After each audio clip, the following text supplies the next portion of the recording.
नमस्कार दोस्तों, मेरे यूट्यूब चैनल में आप सबका स्वागत है। तो जैसा कि आप लोगों को सीबीटी एग्ज़ाम स्टार्ट है ना। आज भी बच्चों का पेपर हुआ है, तो आपका पेपर बहुत ही अच्छा आ रहा है। ठीक है, तो मैक्सिमम जो ये आपकी पीडीएफ है भारत स्किल वाली, इनकी अच्छी प्रैक्टिस करके जाइए। ठीक है, और इसके बाद अगर इनको पढ़ने के बाद आपके पास टाइम अगर बचता है तो फिर आप जो बुक्स हैं उनके भी एमसीक्यू क्वेश्चंस प्रैक्टिस कर लीजिए। ठीक है, तो आपको टेंशन नहीं लेना है, पेपर बहुत ही आसान आ रहा है। ठीक है, बस थोड़ा रिवीजन करके ज़रूर जाइए। ठीक है, तो ये थोड़ा रिवीजन क्लासेस चलेगी इलेक्ट्रीशियन वालों के लिए। कम टाइम में बहुत डाटा मैं आपको अवेलेबल कराऊंगा। ठीक है, तो थोड़ा एक बार इसको ज़रूर रिवीजन करके जाइए आप। ठीक है, तो चलिए देखते हैं क्या है। तो इसमें है आपको एलॉय मेटल्स हैं, मिश्र धातुएं, इनका मिश्रण है ना। इनमें से कोई एक दो आ सकता है, तो इनको थोड़ा रिवीजन मारते हैं अपन। ठीक है, पहला है जैसे मैग्नीन। मैग्नीन किससे किससे मिलकर बना होता है? तांबा प्लस मैग्नीज प्लस निकल। फिर अगर बात करें फास्फोर ब्रांच, ठीक है, तो ये किससे मिलकर बना होता है? तांबा प्लस टीन प्लस फास्फोरस, इन तीनों से मिलकर बना होता है। और यहाँ से क्वेश्चन और उठ सकता है आपका, जो फास्फोर ब्रांच होता है, तो जो आपके इलेक्ट्रिक मेजरिंग इंस्ट्रूमेंट वाला चैप्टर है ना, जो मीटर वगैरह होते हैं, तो उनकी जो मीटर होता है उसमें स्प्रिंग किसकी बनी होती है? इस फास्फोर ब्रॉन्ज की ही बनी होती है। ठीक, अगला क्वेश्चन है आपका फ्यूज। फ्यूज किससे मिलकर बना होता है? टिन और सीसा, है ना। इनका रेशियो क्या होता है? 63 और 37 का रेशियो होता है। ठीक है, फिर एल्निको, तो aluminium plus nickel plus cobalt. Porcelain जो होता है कुछ अलग मटेरियल है, ये किसका बना होता है? चीनी मिट्टी प्लस क्वार्टज प्लस फ्लेस्पार। म्यू मेटल जो होता है ये लोहा प्लस निकल प्लस तांबा से मिलकर बनता है। फिर पीतल की बात करें, पीतल को आपको कैसे याद रखना है? पिताजी करके, है ना। पिताजी का संधि विच्छेद करिए, ता से क्या हो जाएगा? तांबा, अजा से जिंक, है ना। तो तांबा प्लस जिंक से मिलकर क्या बनता है आपका? पीतल। फिर जैसे कांसा, कांसा किन से मिलकर बना होता है? तांबा प्लस टिन से। फिर इसके बाद यूरेका, तो यूरेका क्या होता है आपका? यूरेका आपका तांबा प्लस निकल से मिलके बनता है। फिर नाइक्रोम की बात करें, नाइक्रोम का संधि विच्छेद कर लीजिए, तो निकल प्लस क्रोमियम बराबर क्या हो जाएगा? नाइक्रोम। ठीक है, फिर इसके बाद ये जो नाइक्रोम होता है, तो ये हीटिंग एलिमेंट जो होते हैं, है ना। ठीक है, देखिए अगला नंबर सोल्डर। सोल्डर किससे मिलके बना होता है? टिन प्लस सीसा से मिलके बना होता है। फिर परमेलाय, ये लोहा प्लस निकल से मिलके बना होता है। ठीक है, इन चीज़ों का ध्यान रखिएगा। अगला नंबर अपन बात करते हैं जैसे मटेरियल से। ये एग्जाम में पूछता है कि जैसे ये मटेरियल किस से बना होता है, किस पदार्थ से बना होता है ना, ऐसे क्वेश्चन आ जाते हैं। तो जो आर्मेचर होता है वो किससे मिलके बना होता है? सिलिकॉन स्टील की लेमिनेटेड पत्तियों की, जिनकी मोटाई कितनी होती है? 0.35 से 0.5 से 0.6 mm। ठीक है, फिर जैसे सीथ, सीथ क्या होता है? किससे बना होता है? सीसा से।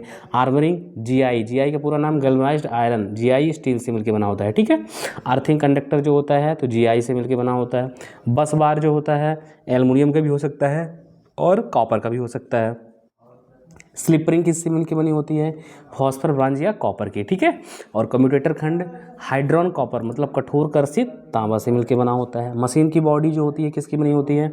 तो कास्ट आयरन या कास्ट स्टील की। छोटी मशीन की बॉडी कास्ट आयरन और बड़ी मशीन की बॉडी कास्ट स्टील की बनी होती है। क्यों बनी होती है ये अपन थ्योरी वाले क्लासेस में अच्छे से डिस्कशन किए थे। ठीक है, अगला नंबर है मशीन का जो ब्रूस होता है। ब्रूस किस मटेरियल का बना होता है? कार्बन का। प्रकाशीय तंतु जो होते हैं वो किसके बने होते हैं? टंगस्टन के। ठीक है, जो तापीय तंतु होते हैं वो किसके बने होते हैं? हीटिंग एलिमेंट नाइक्रोम के। और नाइक्रोम किसका मिश्रण है? निकल प्लस क्रोमियम का। फिर जो मानक प्रतिरोधक होते हैं वो यूरेका प्लस मैग्नीन से, है ना, इन दोनों से। संट जो वर्धक होते हैं ये यूरेका या मैग्नीन का हो सकता है। जो सेमीकंडक्टर होता है ना, ये सिलिकॉन और जर्मेनियम। ठीक है, इनका ध्यान रखिएगा। फिर इसके बाद सोल्डरिंग आयरन की बिट किस मटेरियल की बनी होती है? कॉपर की। ये इंपॉर्टेंट क्वेश्चन है। इंसुलेटर पोर्सिलिन या कांच का। ठीक है, थोड़ा रिवीजन क्लासेस है ना, आप लोगों का टाइम ज़्यादा ना लगे इसलिए थोड़ा स्पीड के साथ चल रहे हैं। अगला नंबर है, यहाँ से का दो या तीन क्वेश्चन बन सकते हैं आपसे, है ना, ध्यान रखिएगा। रेटिंग, रेटिंग मतलब क्या हुआ? क्षमता, कैपेसिटी। ठीक है, जैसे डीसी जनरेटर की रेटिंग किस में होती है? किलोवाट या मेगावाट में होती है। बैटरी की रेटिंग किस में होती है? AH एम्पियर आवर में होती है। ठीक है, फिर इसके बाद सर्किट ब्रेकर की रेटिंग किस में होती है? MVA में होती है। फ्यूज की रेटिंग या MCB की रेटिंग किस में होती है? एम्पियर में। ये से ज़्यादा इंपॉर्टेंट क्वेश्चन है, ध्यान रखिएगा। कैपेसिटर की रेटिंग किस में होती है? VAR में। अल्टरनेटर की रेटिंग किस में होती है? KVA या MVA में होती है। रेफ्रिजरेटर की रेटिंग किस में होती है? लीटर में होती है। सोलर नियतांक की रेटिंग किस में होती है? किलोवाट प्रति एम मीटर स्क्वायर में होती है। ठीक है। फैन एयर डिलीवरी की रेटिंग किस में होती है? CFM। CFM का पूरा नाम क्यूबिक फीट पर मिनट होता है। ठीक है। वॉशिंग मशीन की रेटिंग किस में होती है? किलोग्राम में होती है। ठीक है। फिर DC और AC जो मोटर होते हैं आप, उनकी रेटिंग किस में होती है? तो HP में। HP का पूरा नाम क्या होता है? Horse power. और 1 HP मीट्रिक में कितना होता है? 735.5। और ब्रिटिश में कितना होता है? 746 वाट। ठीक है। फिर ट्रांसफार्मर की बात करें अपन, ट्रांसफार्मर की रेटिंग किस में होती है? KVA में होती है। इन्वर्टर की रेटिंग किस में होती है? तो KVA में होती है। ठीक है। जो प्रेरक होता है इंडक्टर, उसकी रेटिंग किस में होती है? VAR में। जो ऊर्जा मापी होता है उसकी REV या किलोवाट आवर्स में होती है। ठीक है। और UPS जो होता है आपका, उसकी रेटिंग किस में होती है? तो KVA में होती है। ठीक है। जो गीजर होते हैं, ओवन होते हैं, इनकी रेटिंग किस में होती है? लीटर में होती है। एयर कंडीशनर जो AC होती है, उसकी रेटिंग किस में होती है? टन में। किस में होती है? टन में। ठीक है। फैन स्वीप की रेटिंग MM में होती है। और ईंधन व ऊष्मीमान की रेटिंग KCAL या किलोग्राम में होती है। ठीक है। तो इसको अच्छे से रिवीजन कर लीजिएगा एक बार। अब एक छोटा सा टॉपिक और बच रहा है, उसको भी देख लेते हैं अपन। ये टॉपिक क्या बोलना चाह रहा है? मतलब एनर्जी कन्वर्जन, जो ऊर्जा परिवर्तन होता है। ठीक है। जो DC जनरेटर है, ये किस ऊर्जा को किस ऊर्जा में कन्वर्ट करता है? तो यांत्रिक ऊर्जा को DC विद्युत ऊर्जा में करता है। अगर अल्टरनेटर की बात करें, अल्टरनेटर जो होता है यांत्रिक ऊर्जा को AC प्रकार की विद्युत ऊर्जा में कन्वर्ट करता है। जो DC मोटर है तो ये DC विद्युत ऊर्जा को यांत्रिक ऊर्जा में। जो AC मोटर है तो AC विद्युत ऊर्जा को यांत्रिक ऊर्जा में। जो ट्रांसफार्मर है वो विद्युत ऊर्जा को विद्युत ऊर्जा में ही करता है। ठीक है। और यह एक प्रकार का क्या है? स्टैटिक डिवाइस है, मतलब स्थैतिक युक्ति है। ठीक है। ये क्या काम करता है? तो वोल्टेज को स्टेप अप या स्टेप डाउन करने के लिए अपन ट्रांसफार्मर का प्रयोग करते हैं। ठीक है। ये हमेशा AC सप्लाई में काम करता है, DC सप्लाई में काम नहीं करता। ठीक है। ये जो सेल बैटरी हो गई है, रासायनिक ऊर्जा को विद्युत ऊर्जा, विद्युत ऊर्जा को रासायनिक ऊर्जा में चेंज करता है। ठीक है। फिर अगला नंबर, जो आपका लाउड स्पीकर होता है तो ये विद्युत ऊर्जा को ध्वनि ऊर्जा में।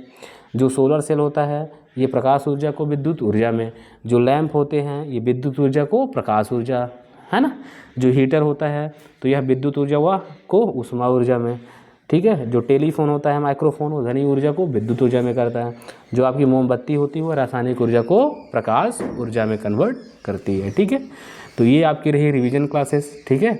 इसके बाद और आगे का डाटा मैं अगली क्लास में आपको, है ना, दूंगा। ठीक है। तो इस चीज़ को आप रिवीजन कर लीजिए अच्छे से। ओके, धन्यवाद।